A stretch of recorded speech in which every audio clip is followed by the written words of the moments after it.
নমস্কাৰ বন্ধু বান্ধৱীসকল, সকলোকে মোৰ অন্য এটি মিনি ব্লগলৈ স্বাগতম জনালোঁ। আজি আহিছোঁ মই গুৱাহাটী পাণ্ডু কলেজত আহিছিলোঁ মানুহজনে এক্সাম দিবৰ বাবে SI এক্সাম কোনে কোনে দিছিল বাৰু আজি মোক কমেণ্ট কৰি জনাবচোন।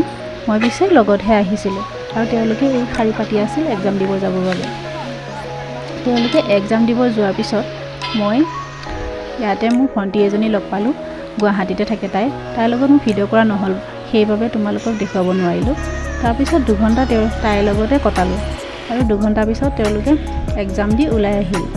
এয়া চাওকচোন, এক্সাম দি অহাৰ পিছত আমি ভাবিলোঁ এপাক ফুৰি আহোঁ, তো এই ঠাইলৈ গৈছিলোঁ ফুৰিবৰ বাবে।